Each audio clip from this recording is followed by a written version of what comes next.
Selamat sore, Wak. Perkenalkan, nama saya Lali Pasaribu dengan NIM 11S23016 dari program studi S1 Informatika. Nah, eh, pertama di sini saya akan menjelaskan yaitu Praktikum 1 PBO, di mana judul praktikum kali ini itu yaitu Stup Enforcement and Studi Kasus Java Dasar.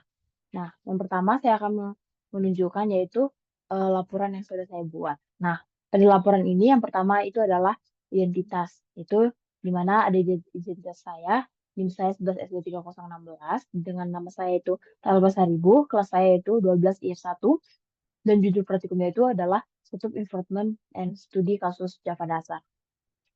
Terus yang kedua ada capaian dan ringkasan pemahaman.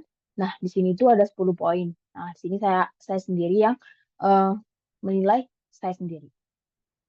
Terus ada foto praktikan. Di sini adalah foto saya bersama rekan kerja saya pada saat melakukan eh, pada saat mengerjakan praktikum ini. Terus ada penilaian observasi terhadap diri sendiri dan terhadap rekan kerja. Terus ada juga laporan aktivitas praktikum. Nah, sini ada yang pertama yaitu kita melakukan instalasi Java Development secara mandiri. Terus yang ada kedua ada instalasi extension pada VS Code. Terus ada membuat workspace dan pada VS Code. Terus ada juga dan yang terakhir kita sampai yaitu membuat code pada studi kasus 1. Nah, membuat code ini itu sebenarnya ada 3 studi kasus. Jadi ada studi kasus yang pertama, kedua, dan ketiga. Jadi pada studi kasus pertama itu adalah perbedaan diagonal, terus pada studi kasus yang apa namanya, kedua ya. Ya, kedua itu ada yaitu positif, netral, dan negatif. Dan yang studi kasus yang ketiga itu eh nih, nih. Studi kasus yang kedua itu adalah ada min dan max.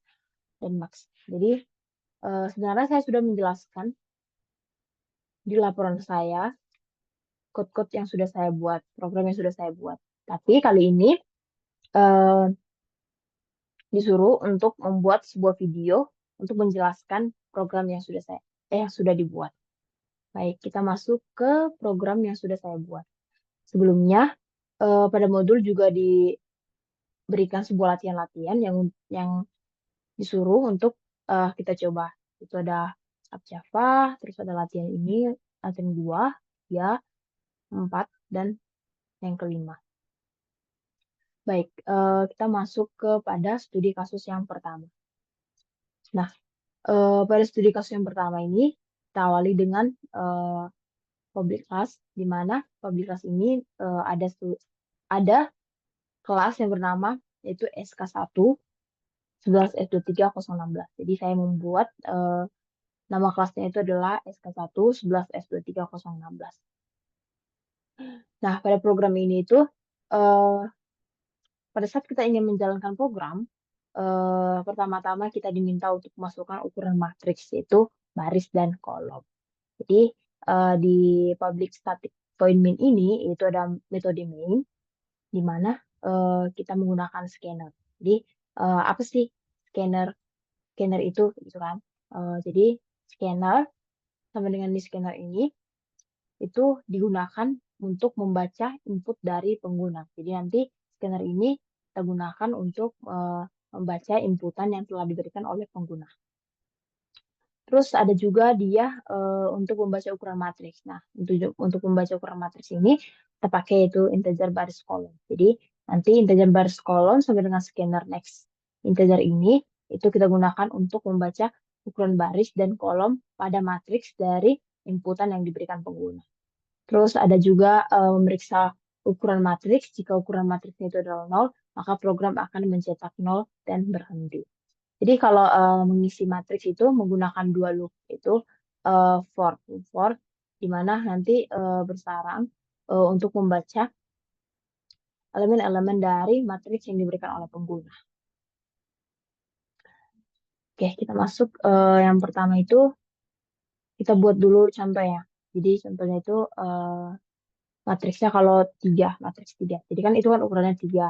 Jadi matriks 3 kali 3. Kita buat misalnya 1, 2, 3, 4, 5, 6, 7, 8, dan 9. Nah, 3 itu adalah ukuran matriks, yaitu 3 kali 3. Terus 1, 2, 3, 4, 5, 6, 7, dan 8, 9 itu adalah elemen-elemen berikutnya dari matriksnya tadi. Nah, bagaimana sih cara kerja program ini?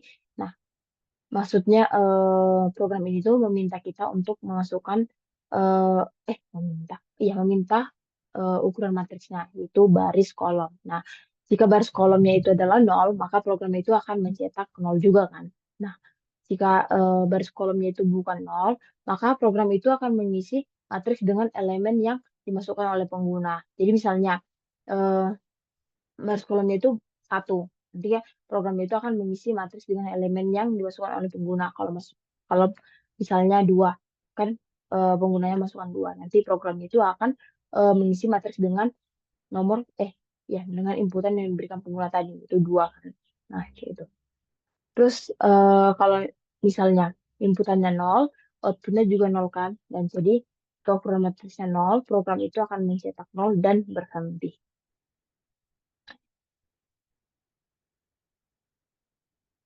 Oke, kita masuk ke ini sistem outprint diagonal kiri.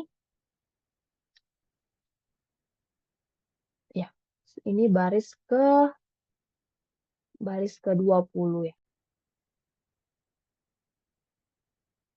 Kita masuk ke ini sistem outprint itu diagonal 1. Nah, diagonal 1 ini tuh adalah diagonal kiri, yaitu dari atas kiri ke bawah kanan. Jadi nanti program akan menghitung jumlah elemen pada diagonal kiri dari atas kiri ke bawah kanan dengan menambahkan matriks I.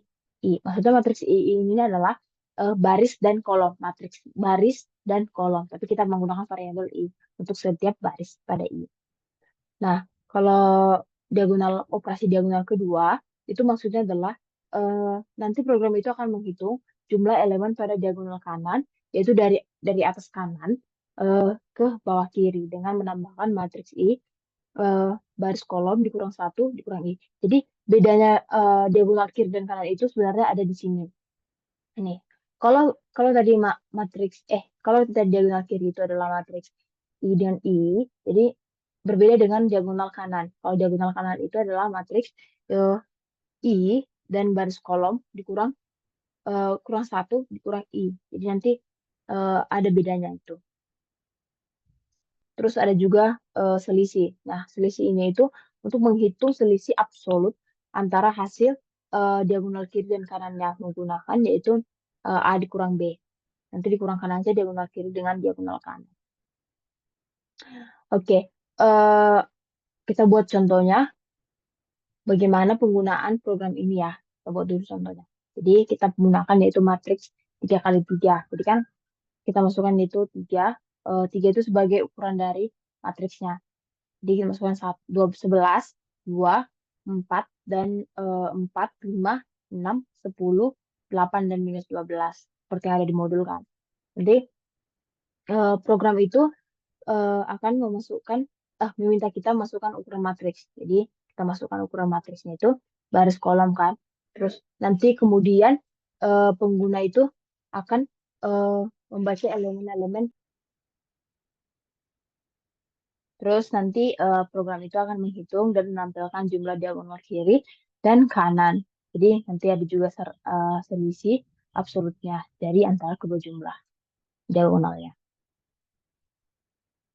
Oke, kita pakai. Tadi kan udah kita masukkan tadi inputannya 11, 2, 4, 4, 5, 6, 10, 8, dan minus 12. Jadi 3 itu adalah ukuran matriks 3 kali 3. Dan baris pertama dari matriks itu adalah 11, 2, 4. Baris kedua matriks itu adalah 4, 5, dan 6. Baris ketiganya itu adalah matriks 10, 8, dan minus 12. Untuk menghitung diagonal kiri kan nanti siang diminta diagonal kiri kan. Jadi untuk menghitung diagonal kiri itu eh, kita pakai yang itu baris pertama itu ada 11, 5, dan minus 12. Itu dari mana? Jadi kan kita masukkan inputannya itu adalah contohnya di sini dari Kalau diagonal kiri itu kan dari kiri atas ke kanan bawah. Jadi tadi kita masukkan inputannya itu adalah lihat sini 11, tengah 2, terus di sini 4. Di bawah lagi 4, 5, 6, dan 10, 8, minus 12. Jadi yang kita ambil untuk menghitung diagonal kiri itu adalah dari kiri atas ke kanan bawah. Jadi yang masuk di dalam sini itu adalah 11, 5, dan minus 12. Itu adalah eh, diagonal kiri kanan. Diagonal kiri kanan, diagonal kiri. Jadi di mana 11 itu adalah dimulai kan dari 0. Jadi 0, 0. Terus yang di 5 ini adalah eh, 1, 1. Karena dia baris 1, kolom 1. Terus nanti yang minus 12 ini adalah baris 2, kolom 2. Terus kalau diagonal kiri itu kan tadi kita diminta untuk menjumlahkan diagonal kiri. Jadi kita masukkan yaitu 11 tambah 5 ditambah minus 12. Berapa? 4. Terus yang kedua ada menghitung diagonal kanan. Nah, berbeda tadi kalau diagonal kiri dari kiri atas sampai kanan bawah. Kalau diagonal kanan itu dari eh, apa namanya? Kanan kanan dari kanan atas ke kiri bawah. Jadi yang masuk dari kanan atas ke kiri bawah itu adalah yaitu 4, 5, dan 10. Jadi 4 itu adalah baris 0, ya, baris 0, kolom 2. Terus ada 5 baris 1, kolom 1. Terus ada 10 baris 2, kolom 0. Selanjutnya kita menghitung diagonal kanan. Tadi kan kita udah menghitung diagonal kiri yaitu sebesar 4. Hasilnya kan 4. Terus kita menghitung diagonal kanan. Jadi diagonal kanan yaitu kita menjumlahkan tadi 4, 5, dan 10. Berapa? 19. Oke, jadi kita mendapatkan diagonal kanan itu adalah 19. Oke, selanjutnya kan tadi ada kita bilang selisih. Nah, selisih ini itu adalah menjumlahkan antara diagonal kiri dan kanan. Tadi kan kita sudah mendapat 4. 4 itu adalah diagonal kiri dan 19 itu adalah diagonal kanan. Jadi kita tinggal akan menjumlahkan diagonal kiri dan kanan. 4 dikurang 19 berapa? 15. Ditambah 4, 4 tambah 19. Oh ya, 4 kurang 19, min 15. Dipaskan. 4 dikurang 19 itu adalah 15. Minus 15. Oke, selanjutnya kita masuk ke statik ini. Statik integer diagonal. Jadi Pak Abdul pernah menanya saya, apa sih kegunaan dari statik ini? Statik ini sebenarnya itu sebuah metode yang digunakan untuk membaca inputan tanpa adanya objek. Jadi itu adalah kegunaan dari statik ini. Jadi di sini ada metode integer operasi diagonal. Jadi integer operasi diagonal itu adalah nama metodenya. Jadi integer operasional operasi diagonal 1 ini tuh berfungsi untuk menghitung jumlah elemen-elemen yang berada pada diagonal utama, yaitu kiri ke kanan, dari sebuah matriks persegi. Terus ada juga integer ukuran. Nah, integer ukuran ini itu adalah ukuran matriks persegi. Misalnya, kayak yang tadi saya contohkan itu, saya berikan matriks 3 kali 3, berarti ukurannya adalah 3. Selanjutnya ada deklarasi integer diagonal. Sebelum masuk ke situ. Nah, di sini kan ada dia loopingan yaitu for integer i sama dengan 0. Berarti i-nya itu, kalau misalnya i-nya sama dengan 0, berarti i-nya itu ada harus lebih besar dari ukuran. Misalnya, kalau ukuran matriksnya itu 5. 5 kan? Kalau 5. Kalau misalnya ada 5, itu 1, 3, 5, 7, dan 10. Kan? 5 kan? Terus i-nya sama itu adalah 0. Berarti kalau ukurannya 10, terus i-nya dikasih adalah, apa namanya, 3. 3. 3 kan lebih kecil dari 10. Berarti nanti sistem itu akan mencetak yaitu i plus plus. Benar kan? Kalau 5 itu lebih kecil, 5, 3 itu lebih kecil dari 5. Berarti nanti matriks itu akan dicetak ke diagonal kiri ke kanan. Jadi matriks I ini itu adalah bukan maksudnya I aja ya. Jadi matriks I ini itu adalah matriks baris dan kolom. Terus nanti ada return diagonal kiri kanan. Jadi kalau kita sudah mendapatkan apa namanya, tadi I-nya itu betul, kurang dari ukuran matriksnya, berarti nanti dia akan mengembalikan jumlahnya itu ke dalam diagonal kiri ke kanan. Nah, selanjutnya kita masuk ke static integer operasi diagonal. Jadi static ini adalah metode yang bernama integer operasi diagonal 2, di mana integer matriks integer ukuran. Jadi integer diagonal kanan kiri itu sama dengan 0, maka nanti loopingannya itu, di sini for ini kan loopingan. Integer I-nya itu sama dengan 0, sama juga I-nya itu harus lebih kecil dari ukuran, maka nanti dicetak I++. Jadi berbeda dengan diagonal yang pertama. Kalau diagonal pertama tadi kan matriksnya baris kolom aja.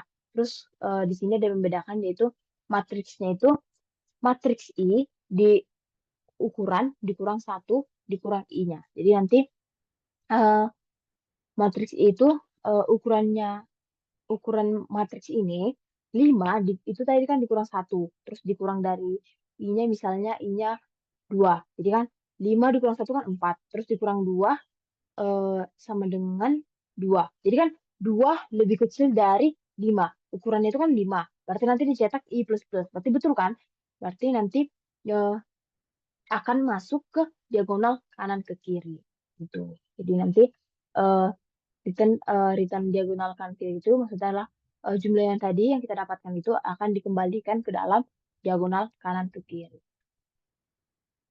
Nah, ini ada static integer selisih. Maksudnya metode bernama integer selisih itu ada integer diagonal kiri ke kanan, integer diagonal kanan ke kiri. Maksudnya itu untuk mendapatkan selisih, jadi nanti ada yaitu untuk mendapatkan selisih ini kita hanya perlu untuk menjumlahkan diagonal kiri ke kanan dikurang dengan diagonal kanan ke kiri. Jadi nanti kalau misalnya kita dapat tadi diagonal kiri ke kanannya 4, berarti kita kurangkan jumlah diagonal kanan ke kiri yaitu 19. Berarti hasilnya itu selisihnya dari diagonal kiri ke kanan dan diagonal kanan ke kiri itu adalah -15. Oke. Kita coba untuk merun program yang sudah saya buat dalam studi kasus yang pertama ini. Oke, seperti biasa untuk mengcompile program Java yaitu kita masukkan yaitu Java, kita masukkan nama filenya yaitu sk1 plus s23.0.16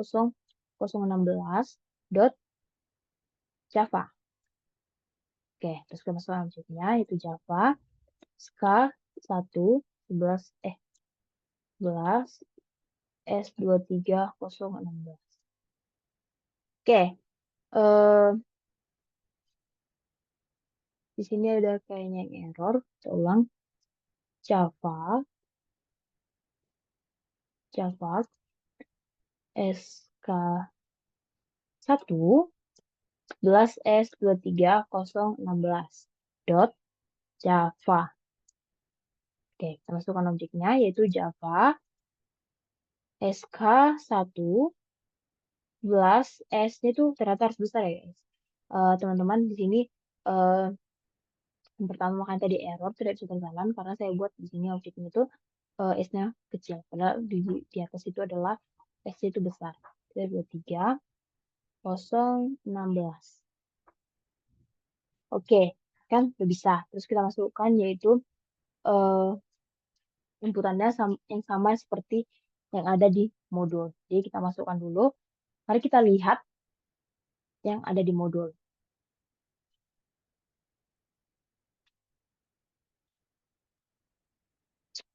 Nih, di modul itu ada inputnya 3 dulu deh. 3 ini itu adalah ukuran dari matriksnya. Berarti ukuran matriksnya itu adalah 3 kali 3. Berarti 11, 2, 4, 4, 5, 6, 10, 8, 12.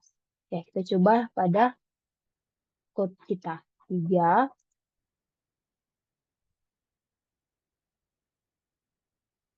sebentar, belah layar dulu. Oke, 3, 11, 2, 4, 4, 5, 6, 10, 8, minus 12. Oke. Nah, outputnya sudah keluar, yaitu diagonal kiri itu sama dengan 11 ditambah 5 ditambah minus 12 itu sama dengan 4. Diagonal kanannya 4 tambah 5 tambah 10 sama dengan 19. Nah, selisihnya itu tinggal kita menambahkan diagonal kiri dan kanan. Jadi 4 kurang 19 itu sama dengan minus 15. Oke, pada studi kasus yang pertama eh, sudah sesuai dengan eh, modul yang diharapkan. Output yang diharapkan dalam modul. Tapi studi kasus pertama sudah selesai, kita lanjut ke studi kasus yang kedua.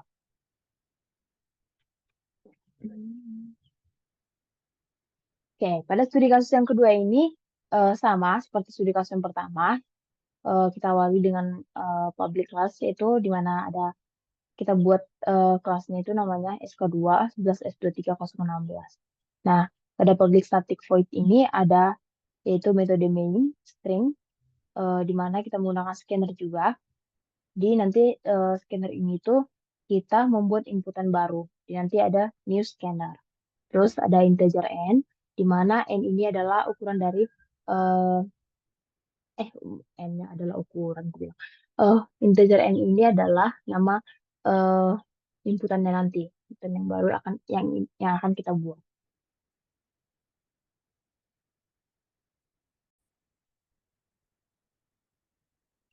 Terus nanti ini ada loopingan itu for ini tuh untuk menampilkan semua elemen dalam array.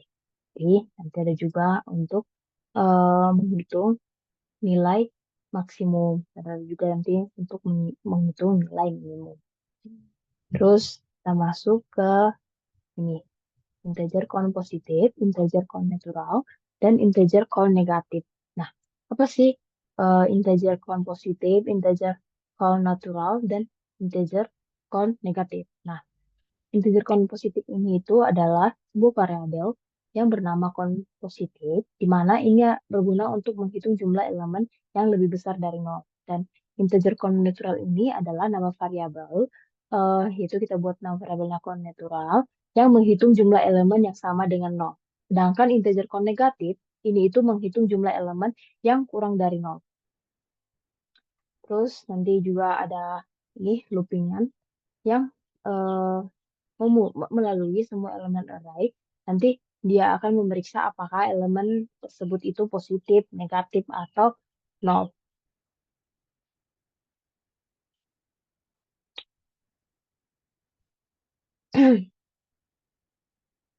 Terus ini itu kan meminta memastikan apakah dia positif atau negatif atau juga natural atau itu sama dengan nol. Oke, kita buat contoh untuk ini. Misalkan nanti ada dia eh, loopingan integer i sama dengan 0, i itu harus kurang dari n, maka cetak i plus plus. Itu kalau misalnya i-nya itu adalah 1 dan n-nya itu adalah 4. 1 kurang dari, lebih kecil dari n. N-nya berapa? 4. 1 lebih kecil dari 4. Itu betul atau tidak? Betul kan?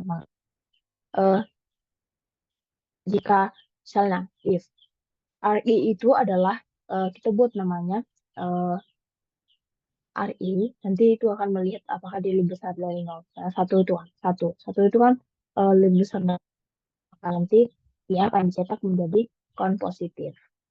Terus kalau misalnya eh, RI-nya itu, I-nya adalah lebih kecil dari 0. Maka nanti eh, dia akan mencetak count negatif. Seperti juga dengan count natural. Kalau dia sama dengan 0, dia akan dicetak count natural. Oke, kita buat contoh dulu. Integer R. Nah, kalau misalnya integernya R itu kita kasih 3, minus 1, 0, 7, minus 5, 0, 2. Nah, eh, apa namanya? Ada array yang contohnya berisi beberapa nilai positif, negatif, dan 0. Di mana tadi positifnya itu ada 3, 7, dan 2. Berarti 3 kan? Terus ada juga, apa namanya? biar apa positifnya itu ada 3, 7, dan 2. Tapi negatifnya ada -1 dan -5. Terus ada yang nolnya juga ada 2. Terus kita cari kon positif, kon netral, dan kon negatif yang diinisiasi dengan nilai 0 untuk menghitung jumlah elemen dalam kategori masing-masing. Jadi loop for-nya ini digunakan untuk iterasi melalui setiap elemen dalam array. Terus if-nya ini itu kondisi untuk memeriksa apakah elemen lebih besar dari 0, yaitu positif, kurang dari 0 itu negatif, dan sama dengan 0 itu adalah netral.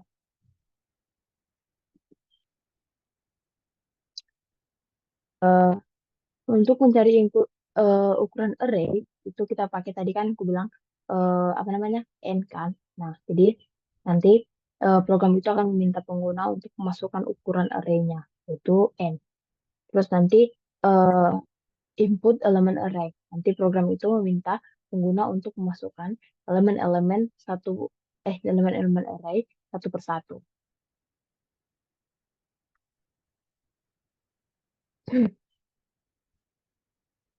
Aku akan buat contohnya, misalnya itu kita masukkan ukuran array-nya itu adalah 5.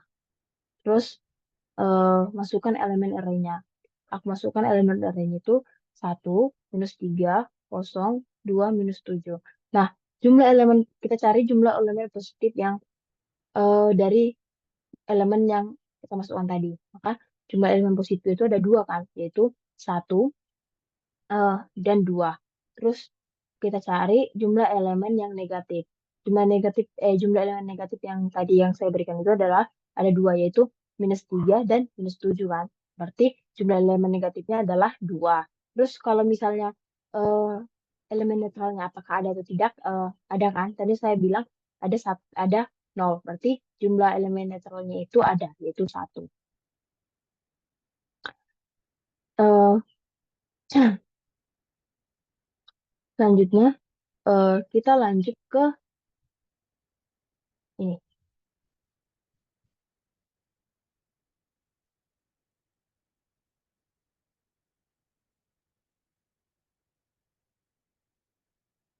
Jadi tujuan dari program ini itu menghitung berapa banyak elemen yang positif, netral, dan negatif dalam sebuah array. Jadi nanti eh, metode ini digunakan yaitu menggunakan loop, yaitu loopnya itu adalah for, dan pernyataan if else. Nanti ini tuh untuk menghitung jumlah elemen yang sesuai dengan kategori.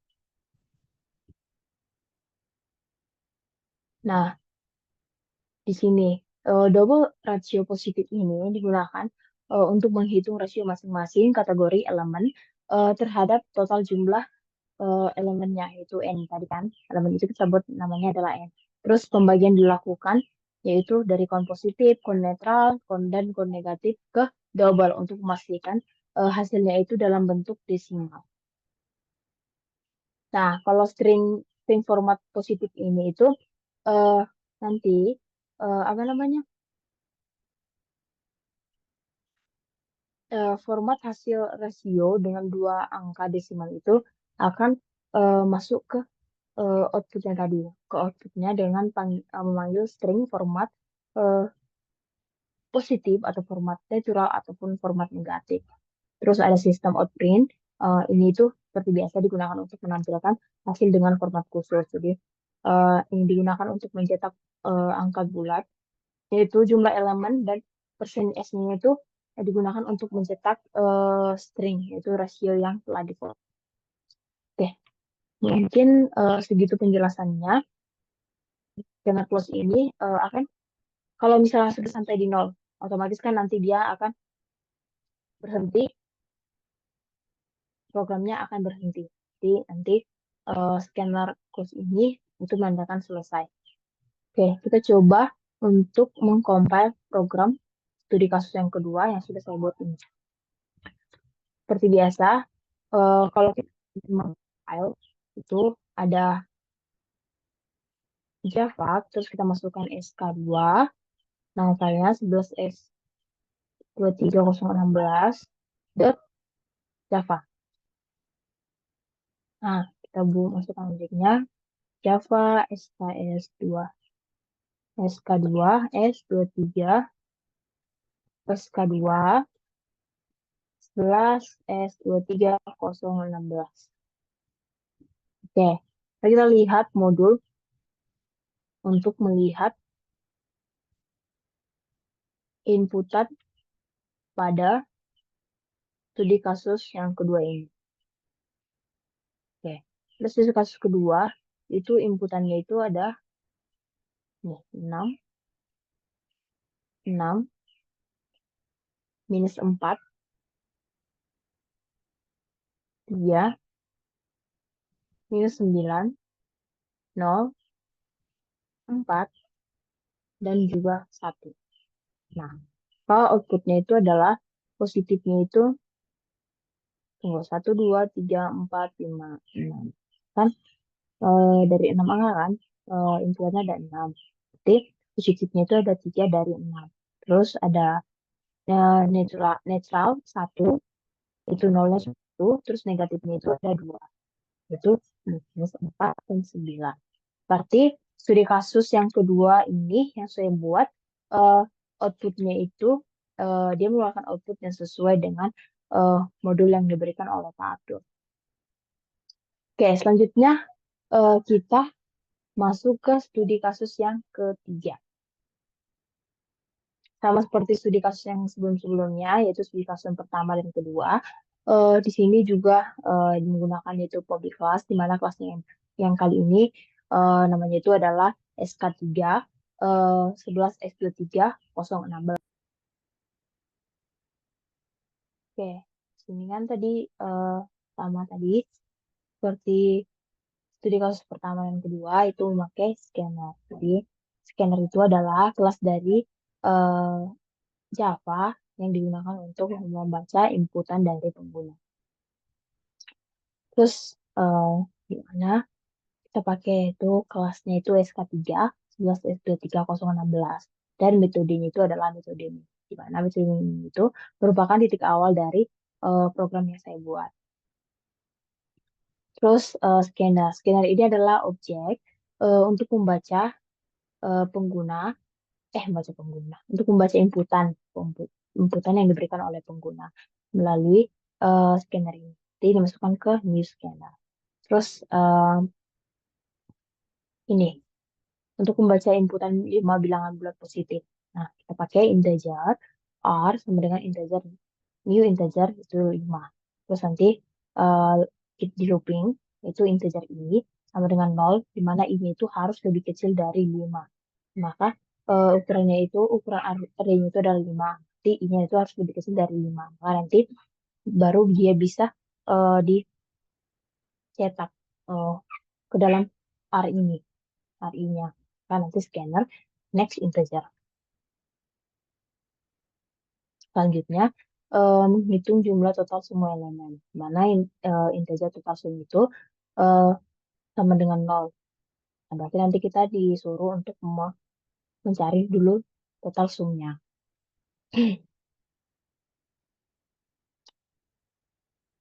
Oke, jadi total sum itu uh, didefinisikan dengan nilai 0 yang digunakan untuk menyimpan jumlah total dari semua elemen dalam array, yaitu R. Jadi nanti kita jumlahkan semua elemen dalam array, maka itu nanti akan menjadi total sum. Karena akan dimasukkan ke dalam array, yaitu nama array-nya itu adalah kita buat R. Terus ada loopingan, yaitu seperti biasa, loopingan itu adalah for. Jadi nanti ini tuh menghitung jumlah total semua elemennya. Terus kita masuk ke contohnya dulu kita buat ya.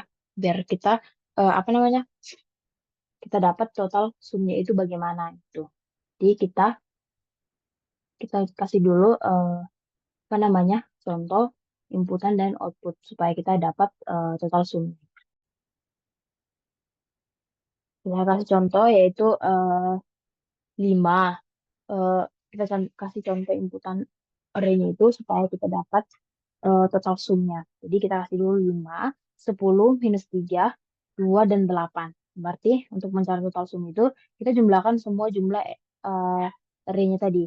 Berarti 5 ditambah 10 tambah minus 3 tambah eh tambah 3 kurang 3 tambah 2 tambah 8 itu sama dengan 22. Berarti total total sumnya itu adalah 22. Oke, kita kan udah dapat total sumnya. Terus kan nanti eh, total sumnya itu akan disimpan ke penjumlahan semua elemen array. Jadi tadi kan kalau kita sudah dapat total sumnya ini otomatis dimasukkan ke dalam array yang bernama R2. Terus setelah kita menghitung total sumnya, kita lanjut mencari nilai minimum dan maksimum dalam sebuah array-nya tadi. Jadi ada integer minval, terus ada integer maxval. Jadi itu disamakan dengan array itu sama dengan 0. Terus integer maxval itu adalah uh, array 0 juga. Gitu.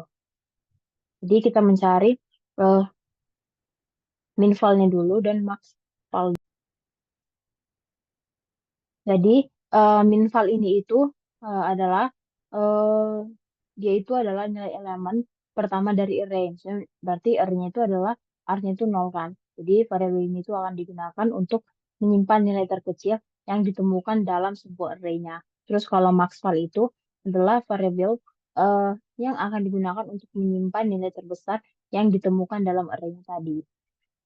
Jadi kalau misalnya eh, tadi 3, 7, 8, dan 2. Jadi kan berarti minvalnya itu adalah 2 karena itu adalah yang terkecil dalam array. Terus kalau integer maxvalnya tadi yang paling besar berarti adalah 7. Tuh.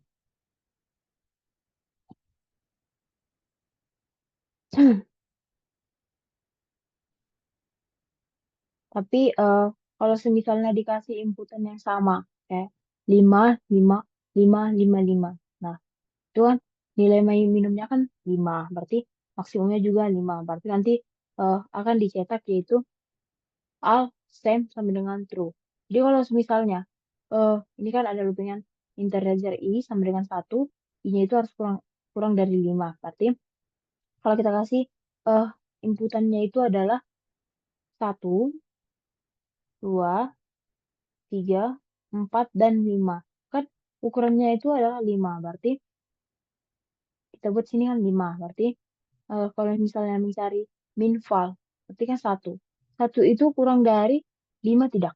Betul kan? Berarti eh, nanti akan dicetak minvalnya itu adalah berapa?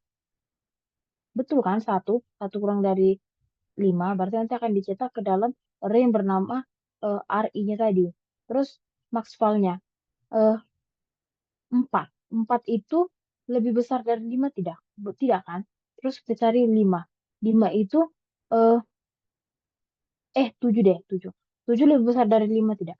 Betul kan? Berarti nanti maxvalnya itu 7 itu dimasukkan ke dalam array yaitu sama dengan R-nya. Kita masukkan tadi kan ke dalam array yang bernama R, RI. Terus nanti lanjut lagi ke eh, RI itu sama dengan R kosong. Berarti kalau 5 sama dengan 5. Berarti itu true. Nanti kita dicetak al sama dengan false. Berarti kalau misalnya hmm, dia tidak sama dengan 5, nanti itu adalah apa namanya?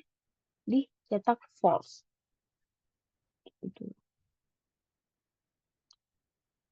Kalau al false ini, misalnya itu adalah ada semua elemennya itu sama. Jadi kan nggak ada kan yang sama kalau misalnya kita kasih inputan 8 8 3 8 8.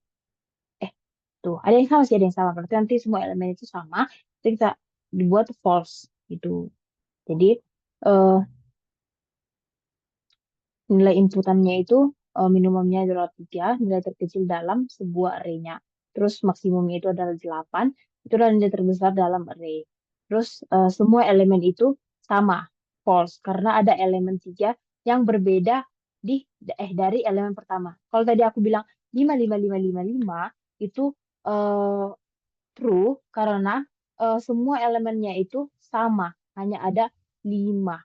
Jadi kalau dia all same sama dengan false itu karena ada elemen yang berbeda dari elemen pertama. Tuh. Nah, eh, di sini kita lanjut ke nih menghitung jumlah minimum dan maksimal. Nah, yang pertama itu ada integer min sum, di mana itu sama dengan total sum dikurang maximal. Dan integer maksumnya itu eh, ya integer maksumnya itu adalah total sum dikurang dari min.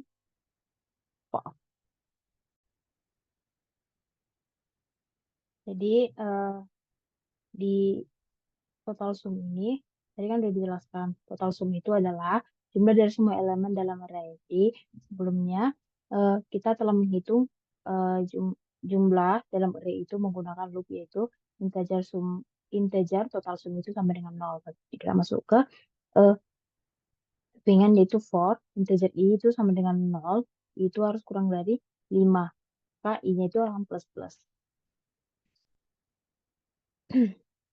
Kalau min sum itu tujuannya itu adalah menghitung jumlah dari 4 elemen terkecil dari dalam array. Jadi cara kerjanya itu adalah mengurangi nilai maksimum yaitu max val dari total sum. Jadi memberikan jumlah dari 4 elemen terkecil. Ini karena menghilangkan elemen terbesar dari total dalam sebuah array. Jadi misalnya kalau 5, 4, 3, 2, dan 1. Jadi yang terbesar itu adalah kan 5. Berarti untuk mendapatkan integer min sum itu adalah mengurangkan total sumnya itu dengan yang Maxwell. Berarti eh, 5 tambah 4, 9. Tambah 3 itu 12. Tambah 2, 14. Tambah 1 adalah 15. 15 dikurang 5 sama dengan 10. Berarti eh, min sumnya itu adalah 10. Terus kita masuk ke integer maksum. Nah, sama dengan min sum tadi yaitu total sum. Tapi bedanya kalau di integer min sum itu total sum itu dikurang dengan max val. Max val. Kalau integer maksum itu total sum dikurang min val. Jadi maksudnya itu adalah total array-nya itu dikurang dari elemen terkecil dalam array-nya. Jadi total sumnya tadi kan 15. 15 dikurang eh, nilai terkecil dalam array-nya tadi satu kan. Berarti 15 dikurang satu itu adalah 14. Berarti eh, total maksumnya itu adalah 14. Oke, kita kan udah dapat minsum sama maksumnya. Jadi mencari miksum, menghitung jumlah minimum dan maksimumnya itu adalah seperti itu. Terus kita lanjut ke menampilkan hasil hasil min. Jadi nanti ini ada yang pertama itu if all same. Nah, di mana sistem outpring itu adalah dia akan memberi apa namanya min. Jadi if all same itu eh, digunakan untuk memeriksa apakah semua elemen dalam array itu memiliki nilai yang sama. Jadi nanti all-same misalnya, kalau sama nilai semua dalam array itu, nanti dicetak all-same sama dengan true. Tapi kalau ada nilai elemennya itu berbeda, misalnya 5, 4, 5, 5, 5. Kan ada berbeda kan, itu ada 4. Nanti dicetak yaitu all-same true. False, false. Kalau misalnya 5, 5, 5, itu nanti dicetak yaitu all-same false. True. Iya, true, true, true. Terbalik, terbalik. Nah, sistem outprint ini itu mencetak teksnya itu ya adalah min, nilai minnya. Terus nanti for integer i sama dengan 0, i-nya itu kurang dari 4, i-nya plus plus. Itu adalah loopingan untuk mencetak elemen sebanyak 4 kali. Dengan tanda itu plus di antara elemen-elemen jika lebih dari satu elemen. Terus ada sistem outprint s, s, ini, 0. Ini tuh mencetak nilai elemen yang sama. Terus nanti ada sistem out print, prevalent sama dengan plus min sum. Jadi nanti di sini itu eh, apa namanya mencetak hasil akhir dari min sum tadi yang kita dapat yang merupakan jumlah dari 4 elemen. Oke, coba kita kasih contoh yaitu jumlah elemen itu sama, yaitu 4 4 4 4 4. Nah, eh, minnya itu kan min sumnya itu kan kita tambahkan aja semuanya. 4 4 4 4 4 4 itu sama dengan 16. Berarti kalau semua eh, maka nanti akan dicetak yaitu karena semua elemen sama adalah 4, berarti min sum dan maksumnya itu adalah sama 4 kan? Karena nggak ada yang berbeda, nggak ada yang lebih kecil, nggak ada yang lebih besar. Berarti nanti min sumnya itu adalah 4 dan maksumnya itu adalah 4. Nah, Kalau min sumnya itu adalah jumlah dari 4 elemen terkecil. Karena semua elemen yang ada dalam inputan yang tadi kita berikan itu adalah sama, yaitu 4, maka kita jumlahkan. Itu adalah hasil min sumnya adalah 16. Nah, bagaimana kalau dalam array itu inputannya berbeda? Misalnya 10, 5, 8, 3, dan 7. Nah, gimana minsum dan maksumnya? Nah, sama seperti yang aku bilang tadi, minsum itu kita jumlahkan semua jumlah arraynya terkecuali yaitu jumlah yang paling besar. Maka kita jumlahkan yaitu 5 tambah 8 tambah 3 tambah 7. Maka jawabannya adalah 23. Hasilnya 23 kan? Berarti jumlah dari 4 elemen terkecil yaitu min sum itu adalah 23. Terus kalau dari maksumnya, maksum itu adalah menjumlahkan semua eh, elemen dalam array terkecuali adalah elemen terkecil dalam array itu. Berarti kita akan menjumlahkan 10, 5, 8, 7. Kan? Karena yang terkecil adalah 3. Jadi kita tidak mengikutkan menjumlahkan elemen terkecil itu. Maka hasilnya itu adalah 28. Maka jumlah dari 4 elemen terbesar, yaitu maksum, adalah 28. Nah, perlu kita perhatikan, tidak semua elemen itu sama. Jadi, kode untuk kasus ini itu menampilkan hasil minsum dan maksum yang berbeda kan. Kalau tadi, karena inputannya itu sama, yaitu 4, 4, 4, maka minsum dan maksumnya itu sama hasilnya, yaitu adalah 16. Oke, ini sudah. Kita masuk ke menampilkan hasil maks.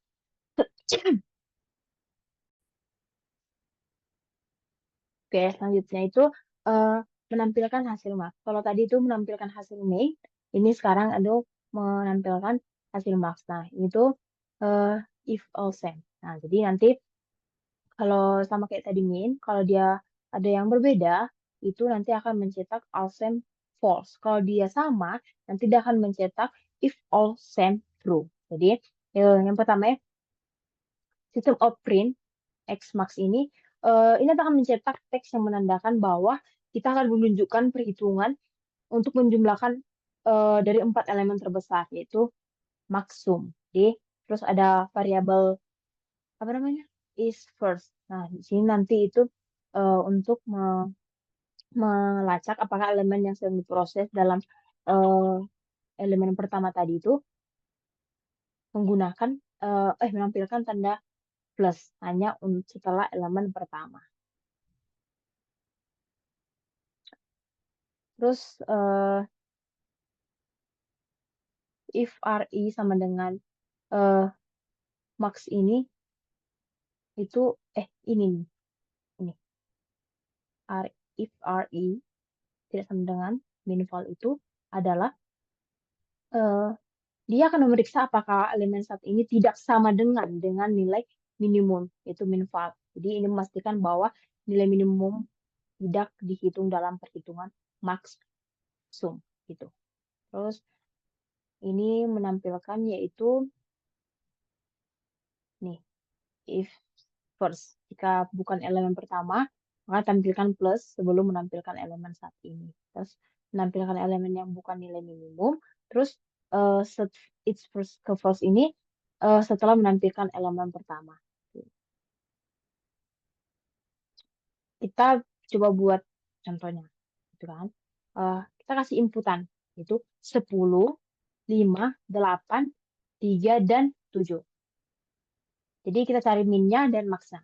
Seperti tadi, minnya itu adalah menjumlahkan semua yang ada dalam array terkecuali elemen terbesar dalam array itu. Jadi kita untuk mencari minnya itu kita jumlahkan yaitu 3, 5, 7, dan 8. 10 itu tidak kita ikutkan karena 10 itu adalah elemen terbesar dalam array-nya. Jadi 3, 5, 7, tambah 8 itu adalah 23. Berarti minnya itu adalah 23. Sedangkan maksnya itu adalah menjumlahkan semua elemen dalam array terkecuali elemen terkecil dalam array-nya. Berarti kita tambahkan 5, 7, 8, dan 10. Jumlahnya itu adalah 30.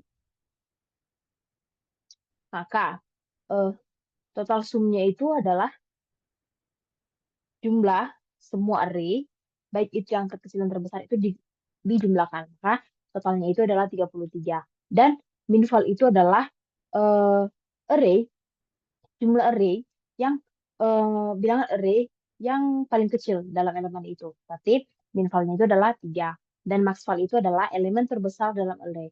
Maka max value-nya itu adalah 10. Terus min sum-nya itu adalah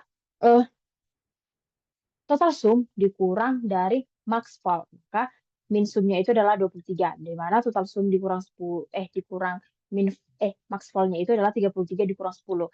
Maka hasilnya adalah 23. Sedangkan max sumnya itu adalah total sum dikurang min val. Maka hasilnya adalah 30. Di mana total sumnya 30 dan min val-nya adalah 3. Maka 33 dikurang 3 adalah 30. Gimana kalau inputannya itu adalah sama? Misalnya 4, 4, 4, 4, maka kita cari minnya. Minnya itu adalah karena sama, jadi kita tambahkan semuanya. Karena tidak ada elemen yang terkecil dari dalam array itu. Jadi kita tambahkan 4 tambah 4 tambah 4 tambah 4. Itu adalah 12. Dan maksalnya juga sama. Karena tidak ada elemen terbesar dalam array-nya, maka kita tambahkan 4 tambah 4 tambah 4 tambah 4. Itu adalah 16. Nah, nanti akan dicetak yaitu all same sama dengan true.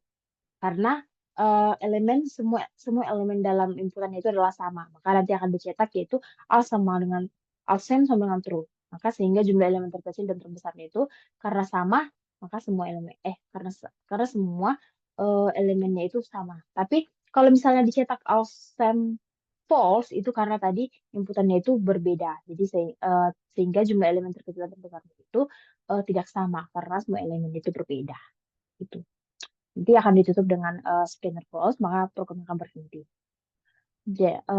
Selanjutnya kita akan mencoba compile program dari SK studi kasus yang ketiga ini. Seperti biasa, pada saat kita ingin mengcompile, itu ada aturannya, yaitu kita pakai Java, terus kita masukkan navanya SK11S. Ini SK3 ya, SK3 11 11 S23016.java. Oke, kita masukkan objeknya yaitu Java SK3 2S 11S23016. Oke, kita lihat yang ada di modul itu inputan yang harus kita buat dan akan mengeluarkan output yang bagaimana. Nah, ini kita lihat yaitu sebelah layar dulu. Saya bisa melihat inputan yang diminta dan output yang diharapkan. Itu ada 1, 2, 3, 4, dan 5. Nah, maka akan keluar minnya itu adalah dengan menambahkan semua variabelnya. Itu terkecuali yang elemen terbesarnya. Nah, 1 tambah 2 tambah 3 tambah 4 itu adalah 10. Dan maksimalnya itu terkecuali elemen yang kecil tambahkan. Nah, 2 tambah 3 tambah 4 tambah 5 itu adalah 14. Oke. Jadi, apa namanya, studi kasus yang ketiga ini, program yang sudah saya buat ini sudah sesuai dengan yang diharapkan di modul. Dia sudah mengeluarkan output yang diharapkan di modul. Jadi, mungkin demikian yang bisa saya jelaskan, Pak. Saya atas nama Rara Pasaribu dengan NIM 11S23016 memohon maaf apabila ada perkataan yang keliru pada saat saya menjelaskan program tadi. Perhatiannya saya ucapkan terima kasih.